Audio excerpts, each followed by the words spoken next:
Hai, Assalamualaikum warahmatullahi wabarakatuh. Halo teman-teman, masih semangat ya di rumah aja?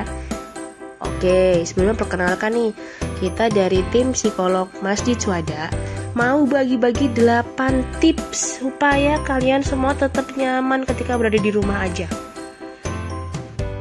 Udah siap? Yang pertama, oke ya, nomor 1, jangan berekspektasi terlalu tinggi pada anggota keluarga yang lain, teman-teman. Nih ya, mulai saat ini sadari kelebihan dan kelemahan kalian masing-masing plus anggota keluarga yang lain. Supaya apa? Supaya kalian semua nggak saling mengolok-olok di rumah ya. Supaya kalian semua nggak saling, oh dia nggak bisa ini, dia nggak bisa itu, masa aku terus setiap hari. Nah, jadi kalau kalian ngerasa, oh aku mampu nih ngerjain ini, sekarang kerjain sebisa kalian. Berikutnya, nomor 2, meminta satu anggota keluarga untuk melakukan tugasnya secara terus-menerus. Nah, ini juga nggak boleh nih ya. Ini biasanya loh ya, terjadi sama anak-anak bungsu atau anak-anak yang paling kecil. Mentang-mentang mau ngerjain, jadi kakak-kakaknya nyuruh terus gitu ya. Nah, kakak-kakak juga nggak boleh kayak gitu. Terus yang kecil juga harus bilang, aku capek loh, gantian dong, misalnya kayak gitu ya. Nah, tapi aku yakin kalian semua gak ada yang kayak gitu dong. Oke, next kita ke nomor 3. Di nomor 3 ya, siapapun itu, baik mama, papa, adik, kakak, hindari menyemangati anggota keluarga yang lain dengan kalimat negatif. Contohnya nih, biasanya kalau habis makan papa langsung cuci piring. Kok sekarang cuma ditinggal gitu aja? Emang siapa yang mau disuruh bersihin? Aku. Nah, itu nggak boleh guys. Meskipun tujuan kalian pertamanya positif, biar misalnya, oh papa juga harus cuci piring dong, jangan aku terus yang cuci piring, misalnya gitu ya. Oke, nomor 4. Nah, nomor 4 nih, ini penting loh teman-teman. Yang nomor 4 ya, pastikan masing-masing dari anggota keluarga bisa menikmati waktu luang yang cukup di tempat favoritnya masing-masing, tentunya di dalam rumah. Nah, karena gini, gak bisa dipungkiri namanya berdiam diri di rumah, pasti kalian akan merasakan perasaan sumpek, capek, bosan, jenuh, ya kan, gak nyaman. Nah, jadi kalau ada nih ya, satu anggota keluarga yang sedang melakukan quality time, jangan diganggu.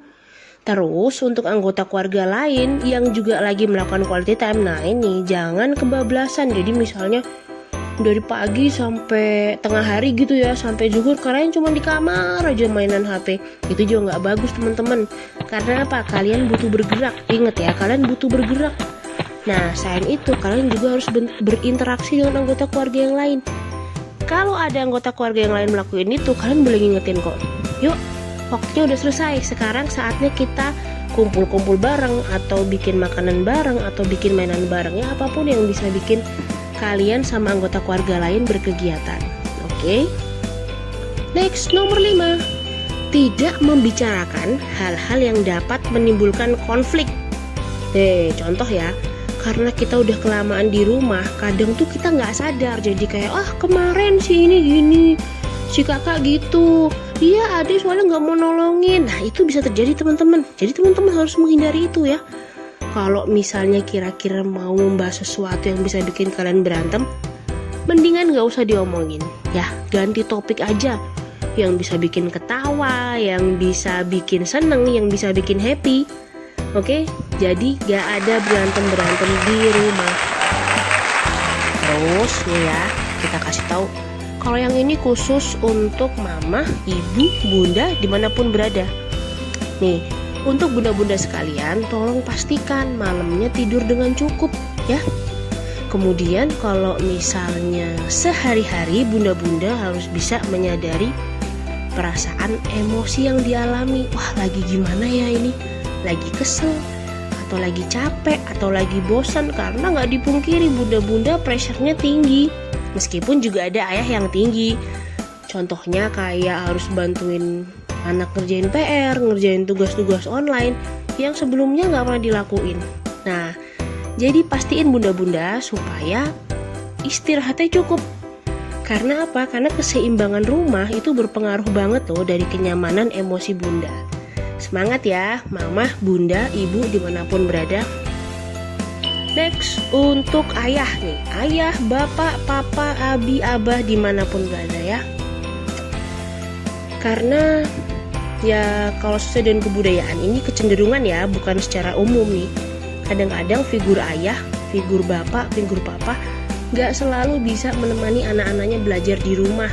Nah, jadi juga pasti ada shock terapi atau masa transisi ketika tiba-tiba harus bareng-bareng di rumah terus. Cuman kalau boleh kita saranin, jadilah figur nih ayah, papa, abi, bapak ya, yang bisa bikin suasana rumah jadi lebih nyaman. Dan berusahalah untuk ikut melibatkan diri pada semua kegiatan yang dilakukan oleh anggota keluarga lain. Buat papa-papa, ayah, abi yang sudah ngelakuin itu, terima kasih banyak. Nah, kemudian yang terpenting ketika sedang melibatkan diri melakukan kegiatan dengan keluarga lain, jangan gampang emosi, atau jangan gampang memberikan bantuan, atau jangan gampang judgement bahwa ini caranya salah, itu nggak benar dan lain sebagainya. Usahakan untuk menghargai setiap proses dari masing-masing anggota keluarga di rumah. Oke ayah, kita yakin ayah, abi, papa dimanapun berada pasti bisa ngelakuin itu. Next, terakhir, nomor 8. Untuk anak-anak ya, untuk teman-teman sekalian. Yang pertama, kurangin tuh bertindak semaunya sendiri di rumah. Oke? Kita semua tahu kok kalian capek, mungkin bosen karena di rumah terus, liburan tapi nggak bisa kemana-mana. Nah, cuman sekarang juga kalian harus menyadari bahwa kita ini nggak sepenuhnya libur teman-teman ya. Karena ada wabah virus COVID, jadi kita harus berdiam diri di rumah supaya diri kita tetap sehat dan orang-orang di luar sana juga tetap sehat. Nah, jadi kurangin ya bertindak semaunya sendiri kalau nggak pengen dimarahin. Berikutnya, latihan mengerjakan tanggung jawab kalian sendiri ya. Jadi jangan harus diingetin terus-terusan, supaya kalian juga nggak ngerasa sebel. Kenapa sih aku harus diingetin ini berulang-ulang? Kenapa harus disuruh ngelakuin itu berulang-ulang? Padahal aku udah tahu. Nah, supaya nggak kayak gitu, kalian lakuin dulu sebelum disuruh, oke? Kita yakin kalian juga pasti bisa kok.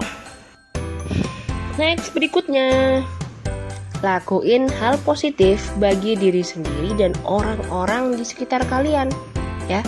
Misalnya kayak bercanda bareng-bareng keluarga, kemudian bantuin mama bikin kue, atau bikin kue bareng papa, atau bikin mainan bareng mama, atau bikin mainan bareng papa ya. Pokoknya hal-hal positif yang bisa bikin diri sendiri dan orang di sekitar kalian happy. Berikutnya, nih yang paling penting nih teman-teman. Yang paling penting banget ya. Kalian harus berusaha untuk tidak minta uang jajan terus-terusan sama mama, sama papa ya. Abi, umi, bapak, ibu, bunda, jangan minta uang jajan terus-terusan. Oke, karena kita semua perlu berhemat teman-teman. Kita nggak tahu kondisi ini akan selesai kapan. Nah, maka dari itu jangan boros-borosin uang. Oke? Terus juga kalian jangan terusan minta jajan, misalnya pengen beli online atau pengen ya titip, misalnya papa lagi kerja, beliin ini itu segala macam. Udah, lebih baik kalian berdiam diri di rumah ngelakuin kegiatan yang bisa bikin happy. Tuh, misalnya kayak baca buku, bukunya bisa ganti-ganti. Terus ngeliat peta, atlas, bisa lihat dari online loh. Kalian bisa lihat kan, oh aku tinggal di daerah mana ya, ada apa aja nih di sekitar tempatku melalui peta ya. Next, jangan lupa teman-teman atur jadwal kalian sehari-hari ya, supaya kalian gak bosen, supaya kalian terus bergerak dan terus bisa happy berkegiatan bareng keluarga. Oke, nah tadi itu adalah 8 hal yang harus kalian ingat, dan kalian juga boleh ingetin ke mama, papa, atau saudara semua ya, supaya di rumah tetap nyaman. Oke, akhirnya selesai juga 8 tips yang harus kita share ke teman-teman semua, supaya semua tetap happy. Sehat terus ya teman-teman, sampai ketemu lagi di sekolah, dadah!